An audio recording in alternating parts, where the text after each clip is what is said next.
Welcome to Sisters Inc., our podcast for and about women business owners, brought to you by Black Enterprise. I'm your host, Elisa Gums.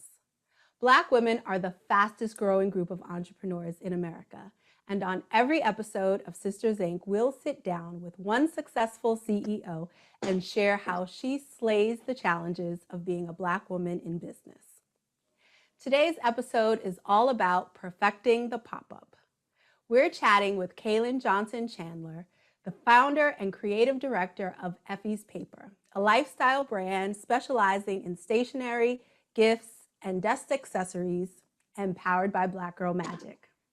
Welcome to Sisters Inc., Kaylin, and thanks so much for sitting down with us. Thank you for having me. It's an honor to be here. Oh, it's an honor for us to have you. I have been a stan for a while, and I have my Olivia Pope is my spirit animal journal right here, which you don't even sell anymore. No, that's vintage EP, but it makes me so happy to see it. So I was also blessed to have a really close relationship with my grandmother. So I absolutely love that your company is inspired by your grandmother. Can you tell us that story? My grandmother is our company namesake, Mrs. Effie Hayes. She fostered my love of paper and all things paper related. When I was a little girl, my grandmother worked for a greeting card company, and my sister and I had a cabinet in my grandparents' family room filled with stationery and other paper products. It just didn't occur to me that other people didn't have this. It was just what I grew up with. So we were just ensconced in it. My grandmother had this belief that a proper lady should know how to write a wicked thank you note, wear the right shade of red lipstick, and always have a hanky in her purse. And I have followed those precepts to this day. So when I decided to start my stationery company, it just seemed fitting to name it after her. I mean, I kind of had my aha moment, and then the name came to me like that. Even though stationery is in your blood, you took a very circuitous path to becoming an entrepreneur. You were a lawyer and then a fashion stylist. Why did you decide to start a business? Good question. I am definitely the accidental entrepreneur. I grew up in a family where education was key, and getting as much as education as you could to get a job so that you could take care of yourself, as my father told my sister and I, was of the utmost importance. I didn't come from a family of entrepreneurs, and I just didn't know anything about entrepreneurship, to be quite honest with you. But I practiced law for almost 10 years at one of the world's largest law firms, and I hit the glass ceiling. And as that was happening, I had to make a decision about what to do. I had grown up at this firm. I had an opportunity to go somewhere else and become a partner, or just completely off ramp and figure out what I wanted to be when I grew up. And it was one of the scariest decisions I've ever made in my entire life. But as a couple of really close friends, each in their individual way, said to me, if you don't do it now, when? And if you take the leap, the net will appear. And I literally walked out on faith. I had the support of my then boyfriend, now husband, as well. And so that certainly helped. But I mean, I had a mortgage. I had this whole full life, and I was trying to figure out how I was going to be able to finance that and live in New York and, all the things. So fast forward, I left the firm. I started a fashion styling business for busy professionals because I was the friend that everybody came to when they needed an outfit to go to a black tie on, a special date, a job interview. And so it just kind of made sense to see if I could parlay that. I had a lot of relationships with doctors and lawyers and bankers. And so I started this business and things were going well. And I got some gigs where I was working with on-air talent. And in the middle of all of it, I wasn't loving it, because as much as I love fashion and style, helping other people get dressed was a proposition I didn't know to think about in terms of, we all have body conscious issues. Doesn't matter how big, how small, how tall, how short, how fat, how skinny, we're all worried about something. And my job, I learned my job was to be a bit of a psychologist and a hand holder, and it wasn't fun for me. At the same time, I was in the middle of planning my wedding, and I had hired a graphic designer who was based in London, but her printers were based in India. And as a result of that and the time frame we were working on, she told me that I was going to have to find somebody in New York to print the collateral. Now, let's just take a step back. I love paper, I love stationery. So my paper budget was bigger than my dress budget. Like, I knew I could find a fabulous dress in Manhattan at a great price. But we had a destination wedding, and we had 4 days of events, and I wanted different paper for each event. And so I said, great. I happened to find this guy down the street from me, and I learned how to kind of art direct the graphic designer and her people. And I learned how to interact and talk the language that I needed to talk with the layout printer guy. So that process ended, and about 6 months later, I shouldn't say that process, I got married. But the process of dealing with these different people is really what I meant. About 6 months later, after I got married, I was sitting at my desk writing thank you notes. And I looked at everything around me, and the only thing that I loved, the only thing that made my heart leap, was my wedding stationery. And that was stationery that I was able to get out of my head what I wanted, and this woman and her team made it come to life. And that's when I had my aha moment, and I was like, you know what? I should own a stationery company. I love stationery. I bet I can figure this out. And I sat down after I, walked around and got on the phone and called a few people, sat down at my computer. In Word, I made the original logo. And then I went down the street to my printer and said, this is my idea. This is what I want to do. And he said, okay, that's great, but I'm just the layout guy. I have all of these programs because I need to be able to print what folks bring to me, but I don't really use them. And I said, well, you know them more than I do. I want to make some note cards. And he helped me, God bless him. He helped me make about, I don't know, maybe 10 different designs of note cards for a national organization that I belong to.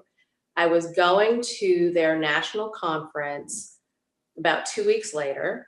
It was in my hometown, which is Detroit. My mother and all of her friends, so the ladies that I had grown up with, are part of this organization. And my friends and I were now at the age where we too had joined.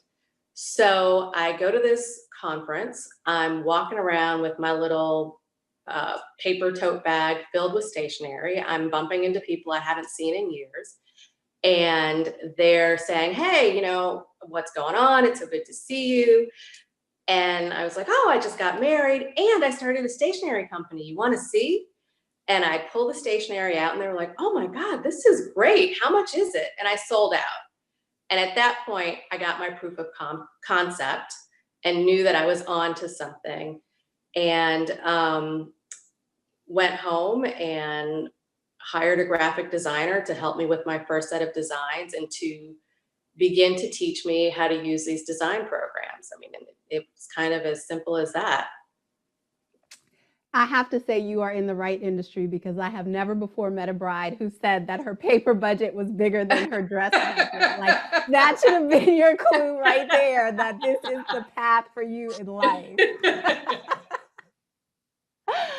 So you sell on your website, you sell in local boutiques, you sell on Etsy now. Did you ever think that you might want a brick and mortar location, or was sort of e-commerce and other retailers always the plan for you? Never say never, but New York real estate is quite expensive. So the idea of opening up a brick and mortar, it just didn't quite honestly seem viable. And online seemed like the safer way to go. I will say, however, that hopefully, fingers crossed, this holiday season, we will be doing a pop-up of sorts at one of the urban space holiday markets. My chit is in for Bryant Park. So we'll see how that goes, and perhaps that'll parlay itself into something else. But for now, online is working for us. So speaking of pop-ups, that's what we're here to discuss. Were pop-ups always, part of the plan from the very beginning? Because you're doing like big scale pop-ups now, but usually when entrepreneurs think about pop-ups, they think about, their local crafts market or farmers market or other things like that. Like, what is your history, before now and these big ones with pop-ups? Well, everybody has to start someplace. So when I started out, I just didn't even know what I didn't know, to be perfectly honest. The more I dug in and learned and networked, I learned about these local artisan markets and things that you could do. And I certainly did my fair share of those. Learned a lot about merchandising and the kinds of products that sell well online versus the kinds of products that sell well in person. So that certainly helped to prime me for opportunities. And then honestly, I've been really lucky in that I've just met some great people along the way who, when they learned about something or had an opening or were doing something themselves, invited me to participate. And I'm the kind of person, when someone opens a door or gives me an opportunity, I'm going to do, and this is probably the lawyer in me, I'm going to do everything I can to hit it out of the ballpark and make certain that you make good on your extending your personal credit to me, so that if an opportunity comes up again, I'm one of the first people you think of.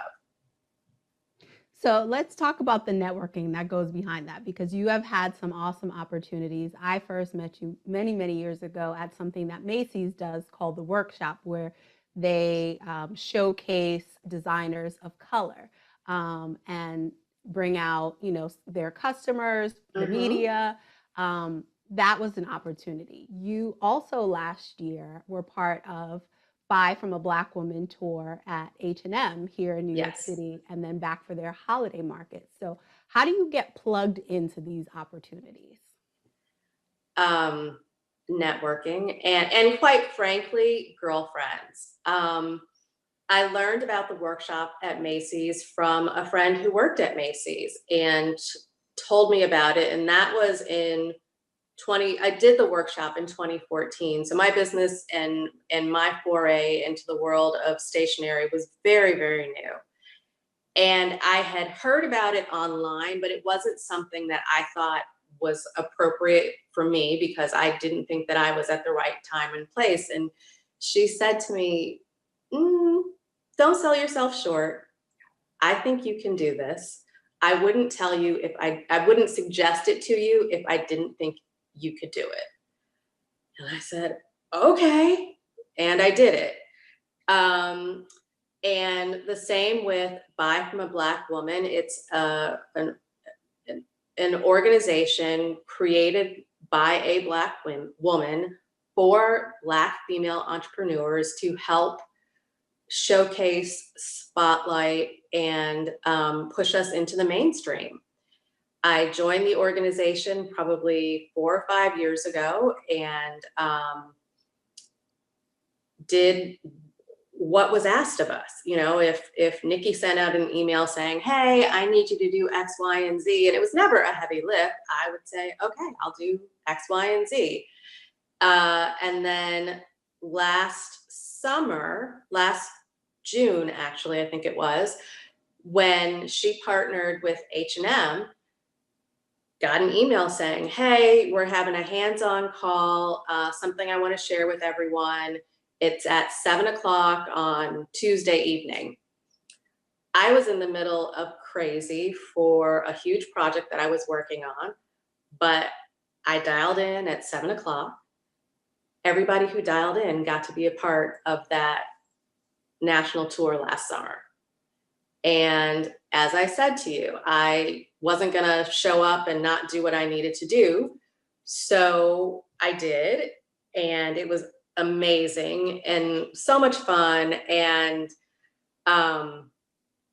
overwhelming as well. I mean, the thing about being an entrepreneur is you have big dreams, but as a small business, and you have to have big dreams. Otherwise, I don't know what's going to get you up in the morning. But by the same token, as a small business, you have no idea how those dreams are going to be realized, or if they are ever going to be realized.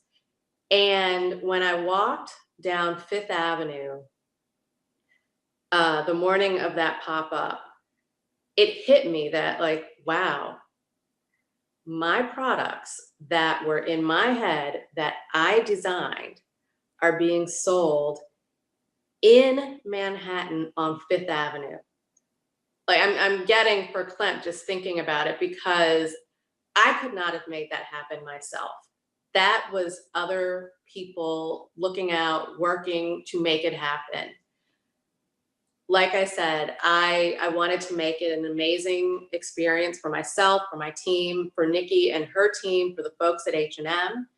And then when they got the green light to do the holiday pop-up, I was fortunate enough to be one of the companies they called and said, hey, are you interested? And I got to do it for 2 days, because they did it every weekend, and I got to participate for 2 weekends. Wow. Can you put into context for us the kind of impact that pop-ups like these have on your business? You never know who's watching, particularly because social media has such a wide reach. So it's truly been amazing in terms of showcasing what it is that we're doing, what our products are about, what our brand is about. And it's bringing in opportunities with large and small retailers. It's bringing in press in a way that I didn't know to expect. I actually got an email today from, where was the guy? I don't even remember. It was one of those things where it was like, did you see that you were in this article, one of the 7 top Black Etsy shops? And it was some town that I'd heard of, but I had no idea. And I sent it to my director of operations, and I said, do you think this is real? So to answer your question, it's hard to quantify and it's hard to know exactly.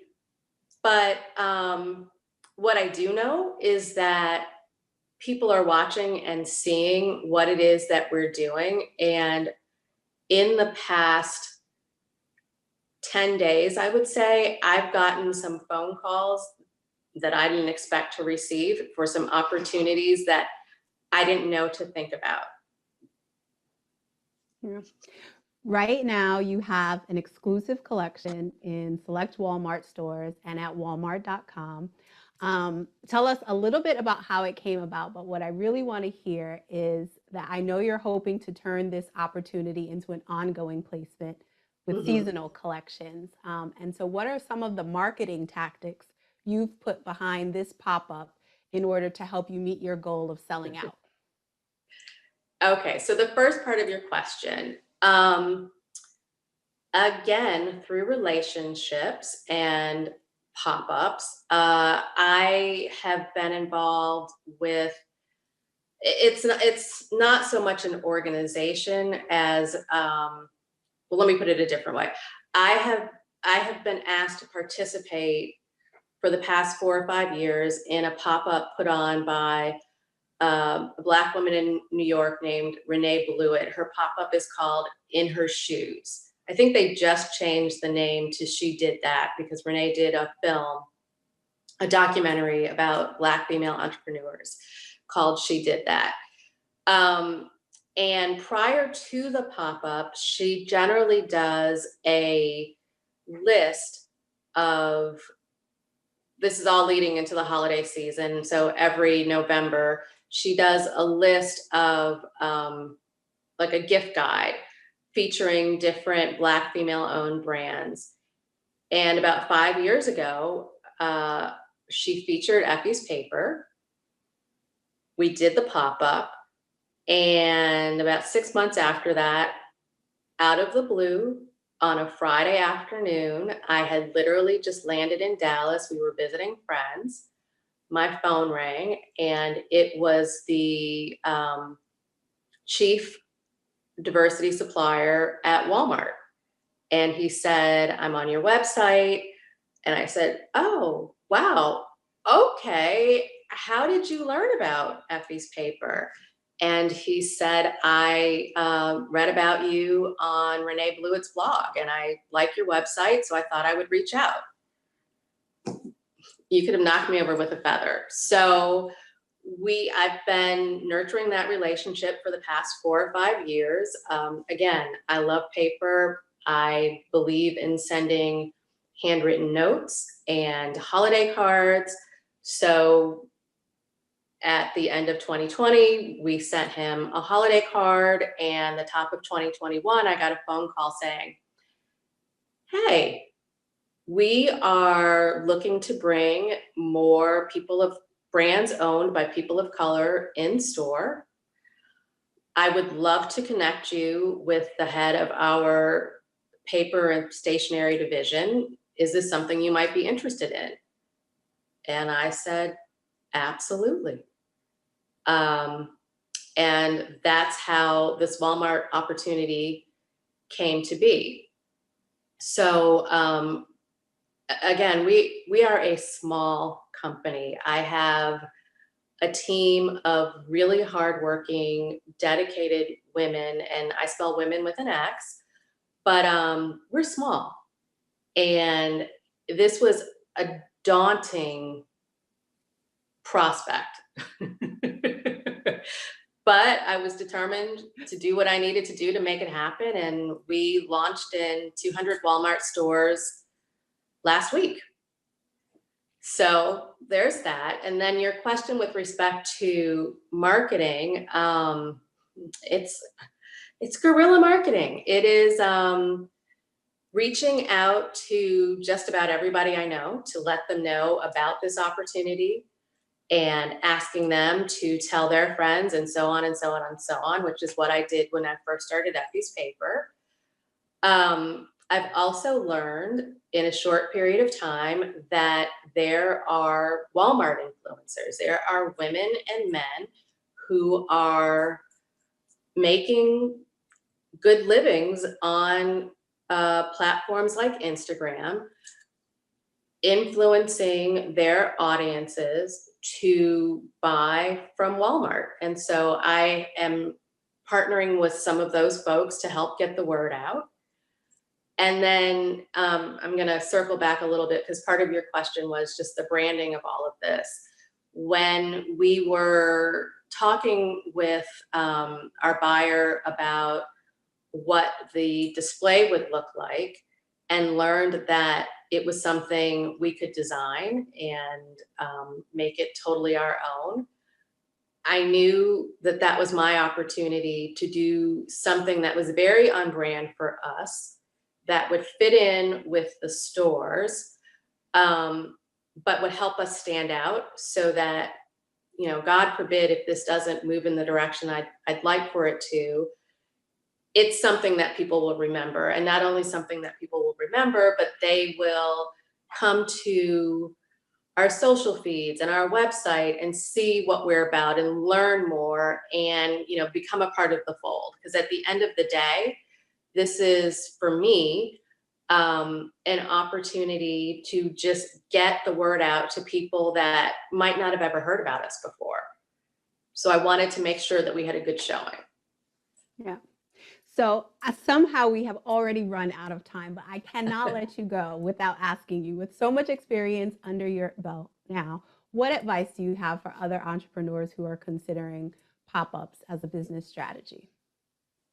Oh, do it, because you never know who's going to walk through. You absolutely never know. So it's worth the time, effort, and money to jump in and do it, and do it well. Thank you so much, Kaylin, for sharing your small business success story. Everyone out there, please take a look at the company website, effiespaper.com, and that's EFFIES paper.com. You can also follow them on Instagram, Twitter, or Pinterest at Effie's Paper, or on Facebook at Effie's Paper Stationery. Check out the podcast channel on blackenterprise.com to find Sisters Inc. and other podcasts from Black Enterprise experts, writers, and editors. Be sure to subscribe to Sisters Inc. on Apple Podcasts, SoundCloud, Spotify, or YouTube. And if you like what you hear, show us some love by leaving a 5-star review, or spread the word and put a sister on. This is Elisa Gums with Sisters Inc. for Black Enterprise. Thank you for listening.